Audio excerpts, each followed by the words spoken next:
Good morning, students. Today we are going to continue the last class, which is the internal architecture of the 8086 microprocessor. As we have seen that the internal architecture of the 8086 microprocessor is divided into two independent blocks. One is a bus interfacing block unit, and another one is the execution unit.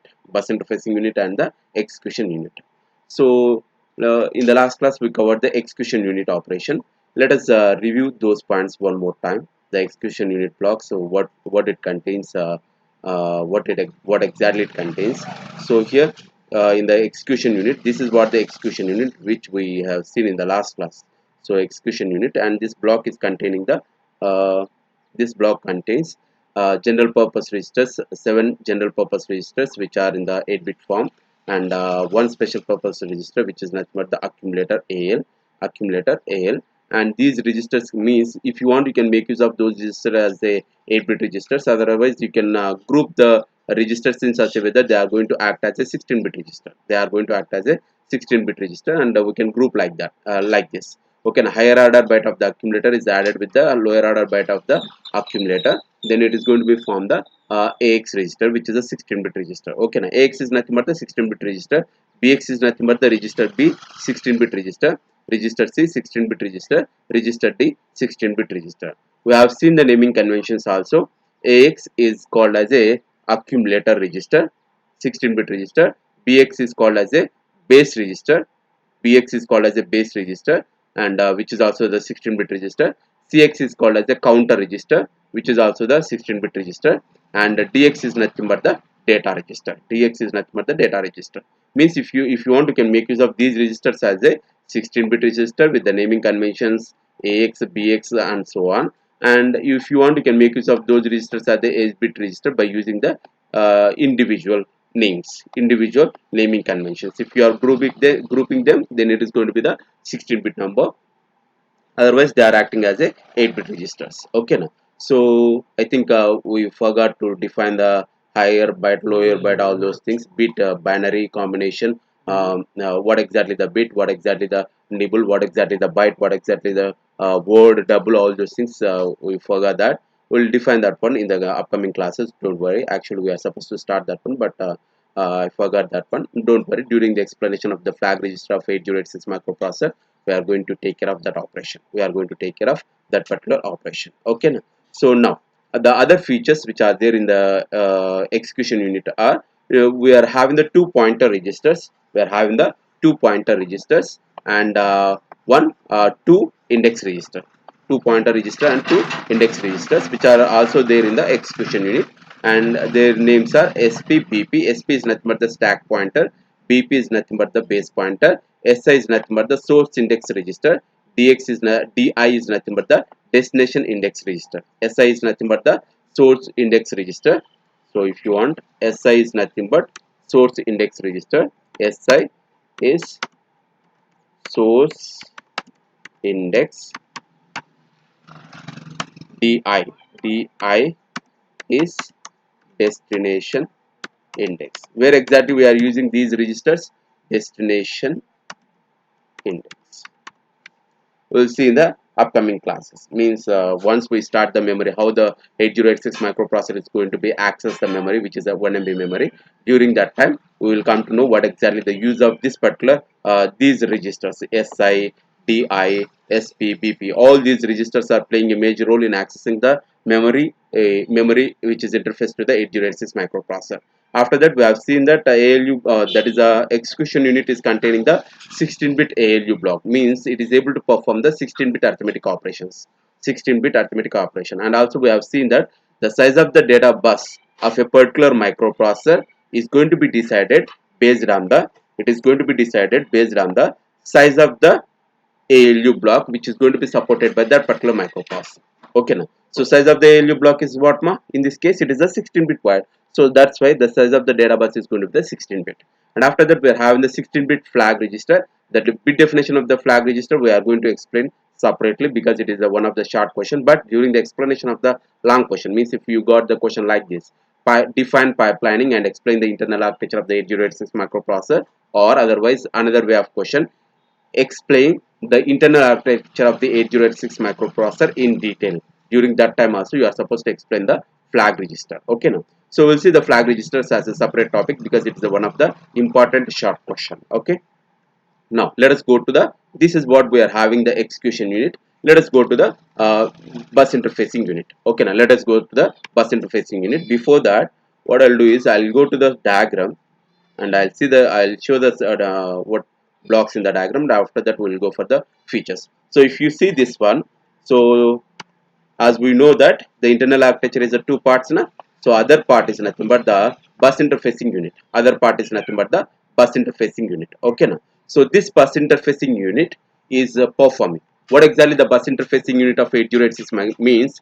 The bus interfacing unit of the 8086 microprocessor is dealing with the memory related operation or the bus related operation, means fetching the output from the memory, reading the data from the memory, writing the data onto the memory, whatever the memory related operations. And the bus related operation means if you are going to make use of the address bus or the data bus in a particular in a particular operation, means if the microprocessor is trying to make use of any one of the bus in a particular operation, that is going to be done by the bus interfacing unit. That is going to be done by the bus interfacing unit of the 8086 microprocessor. That is going to be done by the what bus interfacing unit of the 8086 microprocessor. Okay now, so here inside this particular 8086 microprocessor, in this particular BIU block, inside the BIU block we are having few registers called as a stack segment registers. We are having few registers called as a segment registers. So we'll see that one, and after that we are having the queue also. It is a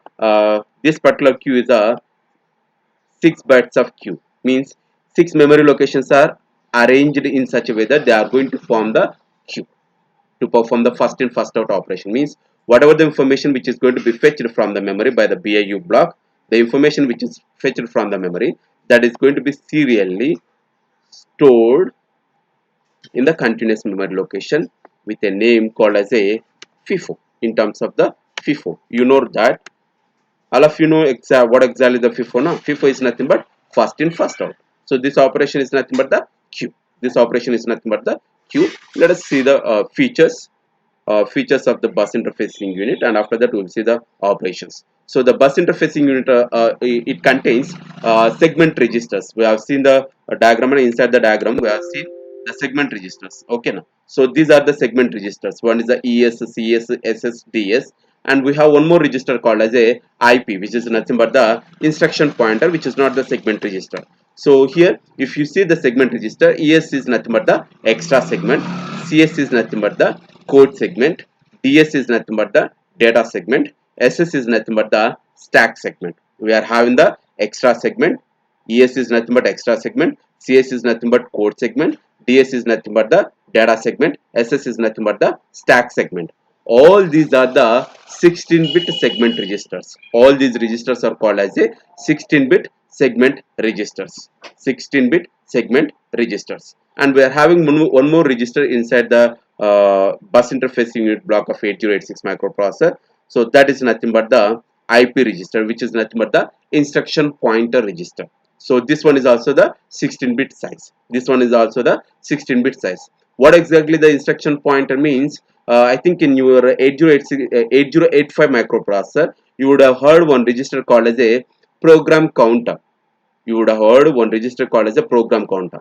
Just like the program counter register which is there in the 8086 microprocessor, IP register is also used for used as a program counter, just like the program counter, but the naming convention is instruction pointer.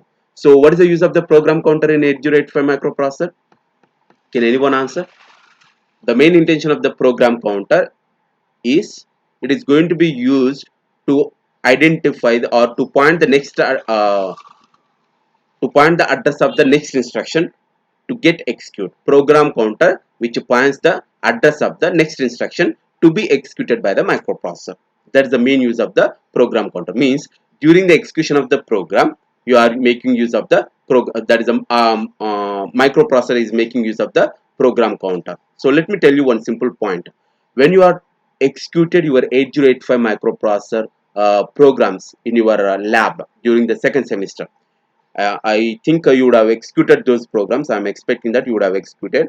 So when you are executing your 8085 microprocessor programs, there you are using the command. I think you would have used the command go or the execute. Some of the manufacturer kits are using the go, some of the manufacturer kits are using the execute. So when you are using the go command or execute command, you are giving some value. Let us suppose it may be the 6000, 6000 or 9000. So that is nothing but, when you are using the go command or the execute command, you are using the starting address of your program. You are using the starting address of your program. When you are giving the go command, let us suppose I'm in my design, in my manufacturing design, my 8085 microprocessor is able to execute the program using the go command, go command. Then I'm going to use go space the starting address of my program. What I mean to say that, if at all I'm having the starting address, my program is there in the 9000H, otherwise I'll take the 6000H. I'm assuming that my program is there in the 6000H memory location. Now I would means the starting address of my program is a 6000, and the next instruction may be the 6001. Means I'm not supposed to pronounce this one as a 6000. Actually, I'm supposed to pronounce that one as a 6000H, because it is in the hexadecimal notation. We are not in the decimal number system, we are in the hexadecimal number system. So that's why we are supposed to say that it is a 6000H. So yeah, as a general, I'm just saying it as a 6000H, but we are not supposed to call it as a 6000H. It is a 6000H, which is in the hexadecimal form. Now, whatever the program which is there in the 6000H memory location, 6000H memory location, if you want to execute that one, you are going to give the go space 6000H. You are giving the command like this and pressing the enter button. So what exactly you are doing when you are doing like this, without knowing to you, whatever the go command, go is nothing but the command, na? So this particular go command, when you are using the go command followed by the address, this address, without without your knowledge, this address is going to be stored inside a register called as a PC, program counter, in your 8085. Okay, now means if you want to execute your program, you are supposed to give the starting address of your program into the program counter. That is going to be done with the help of the command called as a G. They have defined like that. With the help of the command G, they are going to, with the help of the command go command, they are going to give the starting address. You are giving the starting address of your program now. They have designed inside in such a way that whenever you are using the go command along with the address, that address is automatically loaded into the program counter. That address is automatically loaded into the program counter. Okay, now when the program counter is having the value, it is going to execute your program until it come across the halt statement, HLT. Okay, now your program termination is the HLT is a termination, right? So halt statement, until that the program 8085 microprocessors keep on executing your program. So here the program counter, what exactly the use of the program counter means, which points the address of the next instruction, which points the address of the next instruction to be executed by the microprocessor, in case of the 8085, that register is called as a program counter. But in 8086 microprocessor, in 8086, we are having one register called as a IP register. We are having one register called as a IP register, which we are having right over here. So this is what we are having, instruction pointer. So the main intention of the instruction pointer means, the name itself says that it is pointing the instruction to be means which holds the address of the next instruction to be executed by the microprocessor. In short, if you want to note down, IP register usage, or IP register is nothing but instruction pointer. It is used to point the address of the next instruction to get, which is going to be executed by the microprocessor. Okay, now so if you want that one, wait, IP register is used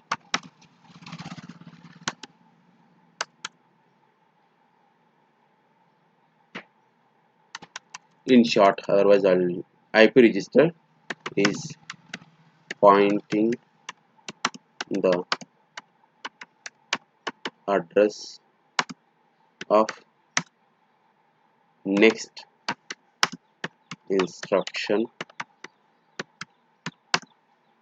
which points the address of the next instruction to get execute to get execute. That is the main intention of the IP register. That is the main intention of the IP register. Okay now. So let us come back to our explanation. So inside the BIU block we are having the segment registers, which are nothing but the stack segment, data segment, code segment, extra segment. All these are the 16-bit register, and we have one more thing called as the instruction pointer, and we are having the 6 bytes of queue. We are having the 6 bytes of queue. Okay. So this is about the bus interfacing unit. Let us see what exactly the operations are going on inside the bus interfacing unit. Okay. So here we are having the architecture now. So let us suppose I would like to execute my program. I would like to execute my program using the 8086 microprocessor. So for that, what you are doing, if you want to execute a program, you are supposed to store your program inside the memory. Assume that my program is there in the memory. My program is there in the memory. Now what the bus interfacing unit will do means, again I am saying that the bus interfacing unit is used for to perform the bus related operations. To perform the bus related operation means to perform the address transmission, to perform the data receiving or data transmitting using the data bus. Using the data bus. Okay now. All the bus related operations are going to be done by the bus interfacing unit. The name itself says that it is performing the bus related operations. So when you would like to execute your program, that program is there in the memory. I am assuming that the program is there in the memory. So you are giving the starting address, and that starting address is going to be given, means we are going to give that one using one command. Assume that starting address we gave. Yeah, why we are supposed to confuse. Okay, simple cases. Let us suppose my program is there inside the memory. No need to define all those things. Let us suppose my program is there in the memory. I would like to execute that particular program. So as we know that when we are having the program, it is a group of instructions. So when you want to execute one instruction, the cycles which are going to be used by the microprocessor is fetching cycle, memory read cycle, or memory write cycle, execution cycle. Okay now. So here the bus interfacing unit, when you would like to execute one program, you are performing the fetching operation now. The fetching operation is going to be done by the bus interfacing unit, means it is fetching the opcode, from the memory and storing that one into the, it is fetching the opcode from the memory and storing that information inside the queue. It is storing that information inside the queue. Okay, storing that information inside the queue. Okay, so all the bus related operation means it is reading the info, it is fetching the output from the memory, and depending on the instruction, if at all the instruction related to the memory read or memory write operation, at that time also it is not only fetching the opcode, it is also fetching the data and storing that one in the queue. Okay, so as we know that the execution unit block is taking the information from the queue and performing the executing operation. Taking the information from the queue, performing the executing operation. Okay now. So here the bus interface, in short, the bus interfacing unit is taking care of all the bus related operations. That may be the fetching the output, that may be the memory read operation, memory write operation, IO read operation, IO write operation. Whatever the operations we are having with respect to the buses, it is going to be taken care by the BIU block of the 8086 microprocessor. BIU block of the 8086 microprocessor. Okay, so this is all about our internal architecture of the 8086 microprocessor. So we are having one more thing, how exactly the memory is going to be accessed by the 8086 microprocessor. We will see that one. Don't worry. So here, in brief, this is the internal architecture. Now, in brief, if you want to shorten all the points in exam point of view, if you got the question like this, define the pipelining and explain the internal architecture of the 8086 microprocessor, then you are going to define the pipelining, which we defined in the last class. Pipelining is nothing but fetching the instruction from the memory while the execution is under process. Why? Because fetching operation is going to, means fetching is nothing but the bus related operation that is going to be done by the BIU block. Execution unit block is executing the previous instruction which is already stored inside the queue. Bus interfacing unit simply fetches the instruction from the memory and stores that information inside the queue, and the execution unit is the one which is going to read the information from the queue and executes your operation. Okay now, executes performs your operation. Okay now. So that is the execution unit block of usage. Okay, one is a bus interfacing unit, another one is a execution unit. Okay, so now let us see how exactly the memory is going to be accessed by your 8086 microprocessor. How exactly memory is going to be accessed by your 8086 microprocessor. What is the memory size in your 8086 microprocessor? Means what is the maximum memory that can be accessible by your 8086 microprocessor, which is a 1 MB. How we are commenting that one? How we are commenting? How we are commenting that one? Okay, now we are commenting that one using the 20-bit address, using the 20-bit address. Okay now. So 20-bit address means we are having the formula called as a 2 power 20. 2 power 20 is nothing but the 2 power 10 in 2 power 10, which is going to be the kilo. So obviously it is going to be the mega. Kilo, obviously it is going to be the mega. Okay now. So let us see how exactly that 1 MB memory is going to be accessed by the 8086 microprocessor. So before going to that, let me ask you one simple question. Have you have you remembered how exactly the 8085 microprocessor is going to be make use of your memory? Okay now. So the 8085 microprocessor is supporting the maximum memory. How much memory it can be accessible? How much memory it can access? It is going to be the 64K, because the size of the address bus in 8085 microprocessor is a 16-bit. So 2 power 16 is nothing but the 64K. Okay. So that entire 64K is going to be treated by the 8085 as a one block, But in 8085 microprocessor, so as we know that, in simple case, as we know that the memory size, that is the address bus of the 8086 microprocessor, is a 20-bit. Then the maximum memory that can be accessible by the 8086 microprocessor is a 1 MB. Means 1 M locations are there. Each location is able to hold the byte information. Now, so I'm assuming that this entire screen, whatever the screen which is with the blue, this entire screen is a my memory. This entire screen is a my memory, whose size is a 1 MB. Okay now. So how what we are going to study means how the memory is going to be accessed by the 8086 microprocessor. How the memory is going to be accessed by the 8086 microprocessor. Okay now. So if you want to know that one, we know the size of the address bus. So size of the address bus is nothing but the 20-bit.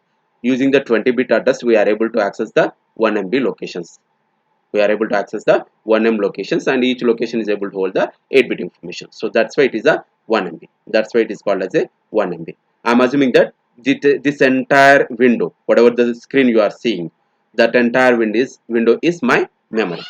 Okay. Now, in 8086 microprocessor case, this 1 MB memory is split into 16 individual blocks. It is virtually divided. It is not physical division, it is a virtual division. The entire 1 MB memory is virtually, there is nothing but logically divided into 16 equal blocks. Logically divided into 16 equal blocks. Okay now. So here I'm having the 1 2 3 4 1 sorry 1 2 3 4, total 16 blocks. And means each block size is a 64K. The entire 1 MB is divided into 16 equal blocks. Each block size is a 64K. Okay now. Why it is divided into 16 blocks, and why it should be the 64K, means why the each block size should be the 64K, we will see that one. What is the reason? We will see that one. Don't worry about it. But simply remember that 1 MB memory is divided into 16 equal blocks. Each block size is a 64K. Okay now. So even though the entire we are having the 1664K blocks, your microprocessor, the 8086 microprocessor, is able to access only the 4 blocks at a time. It is able to access only the 4 blocks at a time. Okay now. Why it is able to access the 4 blocks at a time means, in bus interfacing unit block, in the bus interfacing unit, how many segment registers we have? Only the 4 segment registers. We are going to see make use of these registers in the memory. Okay now. So as I said, the segment registers are going to be playing a major role when the microprocessor trying to access the memory location. When the microprocessor trying to access the memory location. Okay. Now, so here we are having the segment registers now. So how many segment registers are there? As per our knowledge, we are having the four segment registers. We are having the four segment registers, and each segment register is a 16-bit register. Each segment register is a 16-bit register. So I am saying the 16-bit na. So then how many combinations you are going to get using the 16-bit? 2 power 16. 2 power 16 is how much? 64k. 2 power 16 is nothing but the 64k. Just like we calculated for the 8085. Okay. Na? So 2 power 16 is a 64k. Na? Why it is a 64k? Because the size of the each segment register is a 16-bit size. So as it is a 16-bit size, then the maximum combinations, maximum 16-bit combinations are going to be the 64k. Maximum 16-bit combinations are going to be the 64k. That's why the memory is divided into the 64k blocks. The 1 MB memory is divided into the 64k blocks. Like 64Ks, we are having the 1664Ks. We are having the 1664Ks. Even though we have the 1664Ks, even though we have the 1664 kilo blocks, 1664 blocks. Sorry, 16 blocks are there. Each block size is a 64k. 16 blocks are there. Each block size is a 64k. Even though we are having the 16 blocks like that, the 8086 microprocessor is able to access only the 4 blocks at a time. Because how many segment registers are there? 4 segment registers are there. And here we are having the 16 blocks now. So each block is called as a segment. Each block is called as a segment. Each block is called as a segment. As the 8086 is able to access only the 4 blocks at a time, those 4 blocks are nothing but stack segment, base segment. Look at this in simple shot on the screen itself we can see. So even though we are having the 1664 kilo blocks, 8086 microprocessor is able to access 4 segments, so 4 blocks only at a time. Each block within this particular window is called as a segment. Each block within this window is called as a segment, and each segment is size is a 64k. Each segment size is a 64k. Sima, this block division is done virtual manner. It is not the physical division. It is going to be the logically division. Okay na? So logically we are dividing the 1 MB space into the 1664 kilo blocks, and each block is named as a segment. Each block is named as a segment. 8086 microprocessor is able to access only the 4 segments at a time, even though we are having the 16 segment. If you see this one, wait a minute.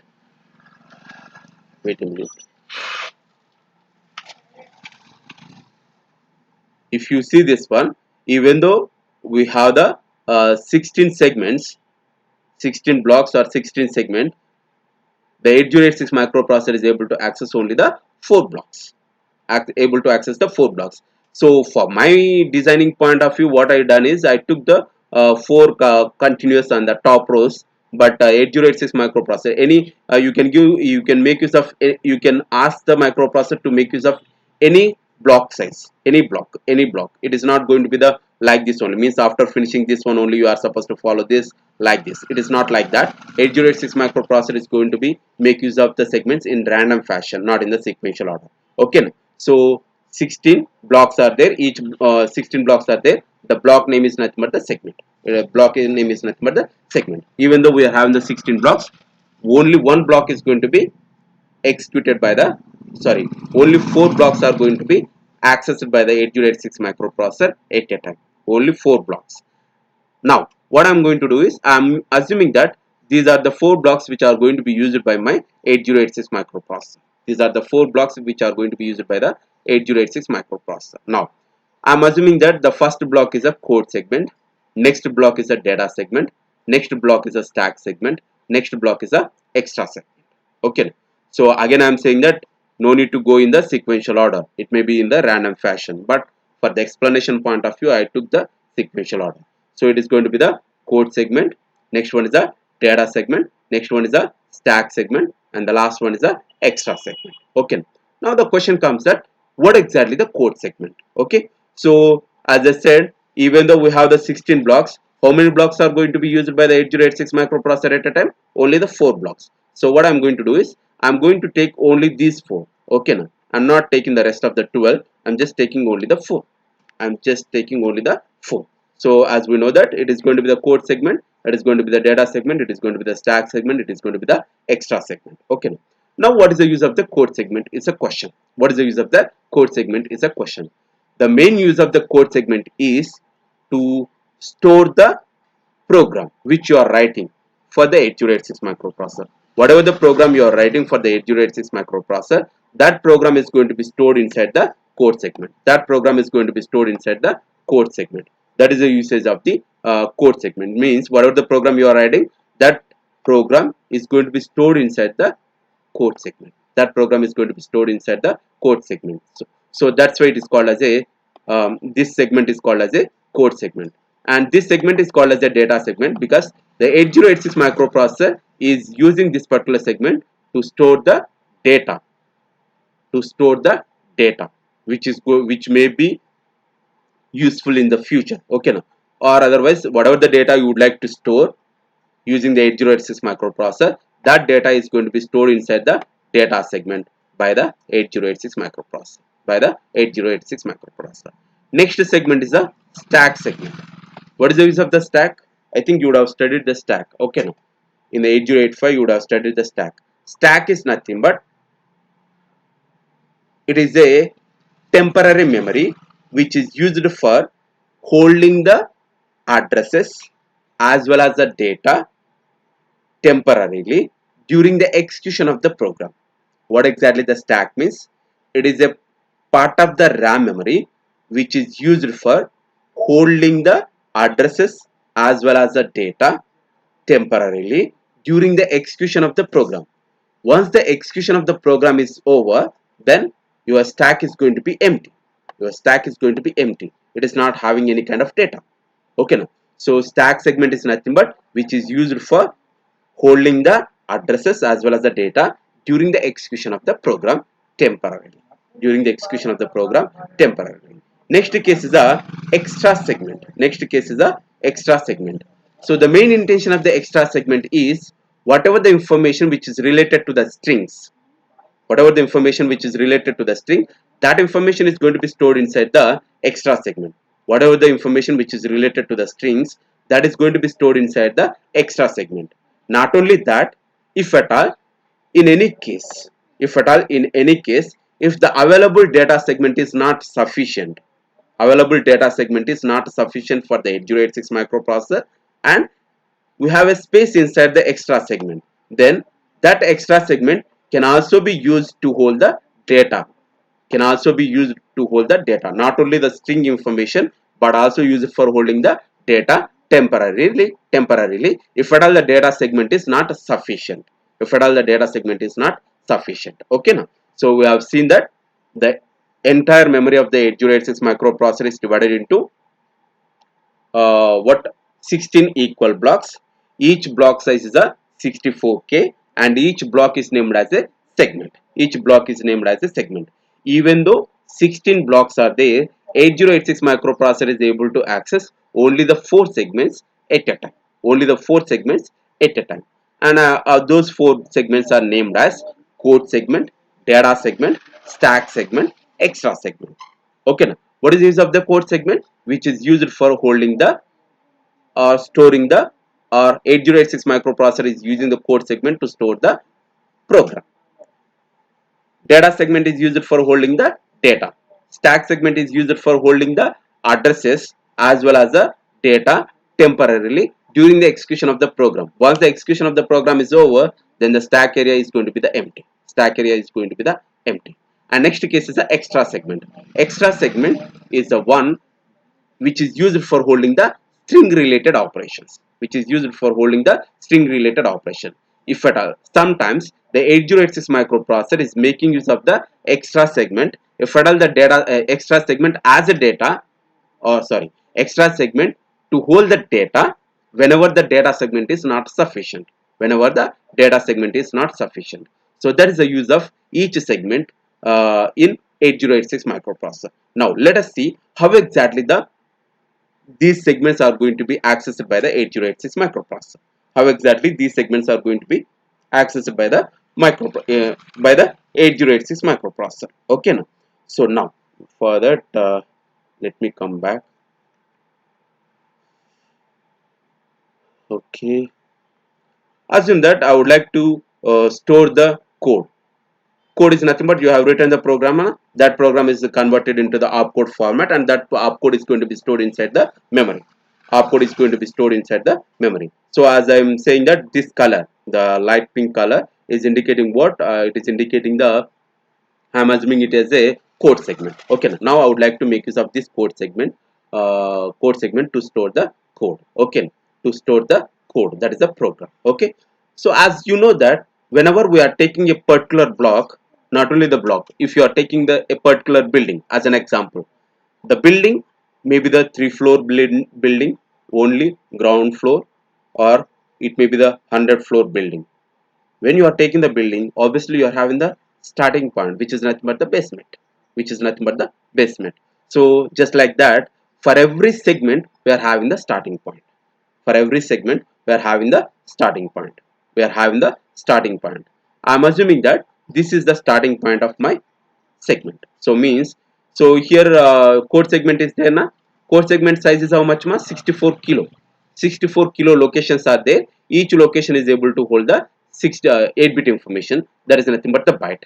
So I'm assuming that this is the first memory location, second memory location, third memory location, fourth memory location, and so on. The last one is the last memory location. I'm not, unable to show all the what cells, right? All the memory locations. In short, I'm assuming that this is a starting memory location. This is a starting memory location of my code segment. This is the ending memory location of my code segment. Whatever the starting address is there, starting area is there for a particular segment. So that I am calling it as a base. That I am calling as a base. Okay. Now. So this is nothing but the base of the code segment, or starting point of the segment. I am calling that one as a base. Starting point of the segment, I am calling that one as a base. Okay. Now, so from there, let us suppose I would like to store the memory in program in the code segment. Now I started storing the program. So obviously the program is going to be stored inside the memory in the sequential order. Means after filling the first memory, then only fill the, means first assume that each instruction is holding the one memory location. Actually it depends on the size of the memory, size of the instruction also, but I'm not taking like that. One instruction is occupying one memory location. Okay. So this first instruction, I'm assuming that the first instruction is going to be stored inside the first memory location, is going to be stored in the first memory location of my code segment. Okay. Now, so I'm calling the first one as a base. Okay. Now next instruction is going to be the second memory location. Next instruction is going to be in the third memory location. Next instruction is going to be the fourth memory location. Okay. Now, okay. So here, how many memory locations you used in a particular segment from the starting point? How many memory locations you used from the starting point of that particular memory location, and the last memory location which is used in that particular segment is called as a offset. Okay. So means inside the code segment, I assume that I'm having the 4 instructions. So for 4 instructions, I'm assuming that instruction is holding the, each instruction is using one memory location to get stored inside the memory. So here, first one is right over here. First one, this is going to be the second instruction, this is going to be the third instruction, and this is going to be the fourth instruction. My program is using the having the 4 group of instructions. Okay. Now, and each instruction is holding the one memory location. It is going to be stored inside the memory using one memory location.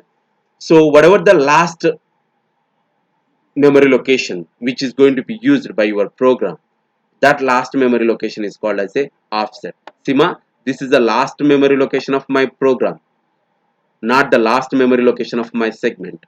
Okay. So means how far you moved, or how many memory locations you are using, to store your program inside the code segment. that last memory location is called as a offset. Starting memory location of your segment is called as a base. How many memory locations you used to store your program, and the last memory location is called as a offset.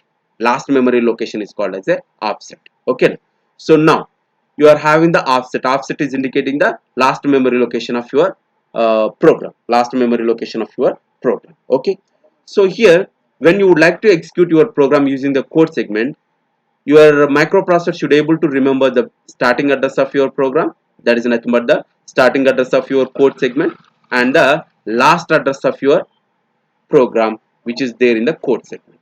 You should know the starting address as well as you should know the ending address of your program. Okay, now so that is good. In order to show the starting address of your program and in order to show the ending address of your program in the code segment, we are having the two registers. Okay, now so assume that the first one is over here, second one is over here, third one is over here. Let us suppose in your point of view your program is very vast and it is going to be use the last memory location of your code segment also, not only the middle one. So I'm assuming that only the 4 instructions, or otherwise if you are having the 64 kilo instructions, then obviously your offset address, the last address is called as a offset address, starting address is called as a base address. Okay, in order to show the last memory location which is used while holding which is used by the 8086 microprocessor to hold your program, that one is called as offset now. So in order to hold the offset address, we are having one register called as a IP register, and in order to show the starting address of your segment, we are having one register called as a, for the code register code segment, we are having one register called as a code segment. Okay, now we are having one register called as a code segment. So means the code segment register which we have seen in the bus interfacing unit block is used to hold the starting address of your code segment. It is used to hold the starting address of your code segment. Starting address of your code segment, I think. Yeah, starting address of your code segment. Okay, and in order to show the ending address of your program, ending address of your program means how many memory locations you used from the starting point, how many memory locations you used from the starting point, how many memory locations you used from the starting point to the last memory location which is used for your program, that is called as an offset. So in a code segment case, in order to show the starting address of your program or starting address of your code segment which is called as a base, so that is going to be stored inside the code segment, and the offset address of your segment is going to be stored in the IP register, instruction pointer register. That is for code segment case. Now in simple short, base is nothing but base is the one which is showing the starting address of your segment. Offset is nothing but which is the last memory location, which is the last memory location used inside a particular segment, which is the last memory location used inside a particular segment. Okay, now so just like this. So here in case of the code segment, the starting address is there in the CS register and ending address there in the IP register. Just like this in the data segment also, the starting address, for the data segment also we have the starting address, that is called as a base, and we are having the ending address. Means what is the last ending address means, it doesn't mean that the last memory location of your segment, it is the last memory location which is used in that particular segment, the last memory location which is used in this particular, in a particular segment. Okay, now so here I'm assuming that this is a starting address of my data segment, and I'm assuming that 4 locations are used to hold the data, and the last location which is used in this particular data segment is this one. Okay, now last means it doesn't mean that it is going to be the last memory location of your segment. It is only the meaning of last or the current location which is used in that particular segment, in that particular segment. Okay, so here it is a base address and it is a offset address. Offset address. Okay, now base address is nothing but the starting address of your segment. Offset address is nothing but the last memory location which is used in that particular segment, or the current memory location in that particular segment. Current memory location means the up to what extent you use the memory location. Okay, so that is called as a offset. Okay, so in the data segment, DS register is holding the base address of your data segment, SI register is holding the offset address of your data segment. Remember these one, what we have seen in the code segment also. So here in the code segment, offset address is holding the offset address is going to be there in the IP register. Base address is there in the code segment register, which is the CS register. In case of the data segment, base address is there in the data segment register. Offset address is there in the source index register, which is nothing but the SI. Just like that, in case of the stack segment, the starting address of the stack segment is there in the starting address of the stack segment. I'll come back to this because you are not able to see that one. I know that. So here, what is that? The starting address of the stack segment is there in the stack segment register. Means the stack segment register is used to show the starting address of your stack segment. Offset address is used. This particular offset address is available in the stack pointer or in the base pointer. Actually, for this you are supposed to we are having the separate explanation. Let me ask you one simple question. If you want to realize this, why? See, in the previous slides, we are having only one register to hold the offset. For the data segment and code segment, we have seen only one register to hold the offset. But in case of the stack segment, we are having the two registers, SP register and the BP register. SP is nothing but the stack pointer, which is showing the top of the stack. BP is nothing but the base pointer, which is showing the starting address of a particular program stack. Don't get confused. If you want to realize that this particular statement, if you know about the turbos, what is that, your C program. Your C program starts with the header file. After that you are having the void main, and after that you are having the open brace and close brace. One simple question is, if you are having any answer for this, if you are having answer for this, let me know that one also. Why we are using the open brace and the close brace? Why we are using the open brace to start your C program, and why we are using the close brace to terminate your C program? I'm not asking the open brace or close brace for what we say. Brace is nothing but the flower bracket. For loop, while loop, do while loop. I'm not asking those braces. Okay, now I'm asking the brace which is used. That is a flower bracket which is used next to the void main, flower bracket which is used as a last one. What is the use of those braces? If you are having the answer, let me know that one. Otherwise, I'll explain that concept here or somewhere. Okay, now just remember that.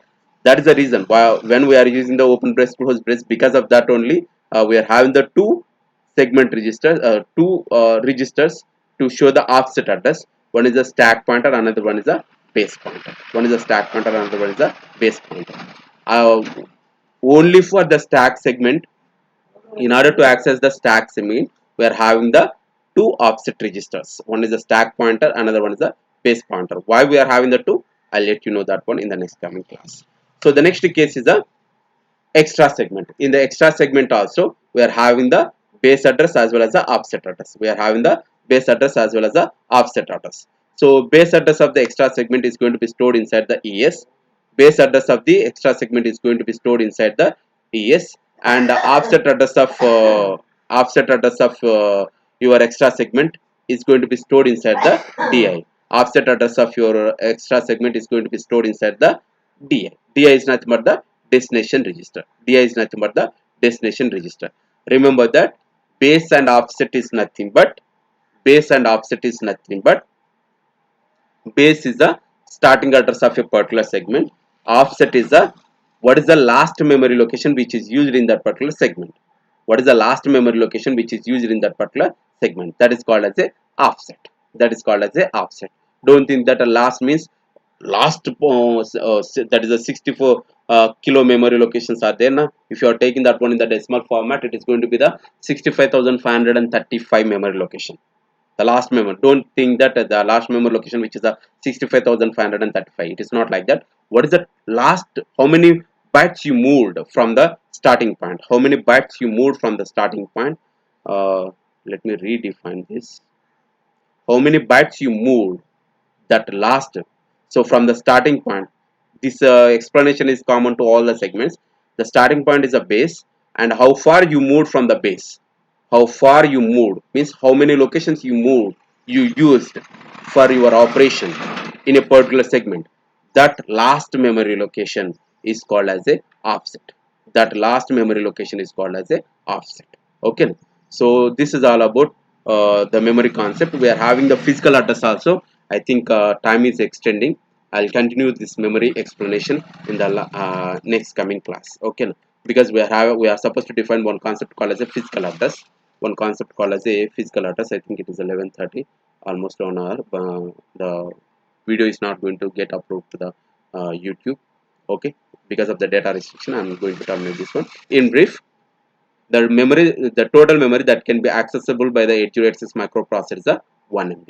1 MB, and this 1 MB is divided into 16 equal blocks. Each block size is a 64K. 16 equal blocks. Each block size is a 64K. Okay, and each block is named as a segment. Each block is named as a segment. We'll continue in the next class with a continuation to this particular class. Okay. Okay, so if you are having any doubts regarding this particular topic, that is the memories and all those things, we'll continue in the next class. Okay, if you are having any doubts, let me know those things in the group. Okay, thank you.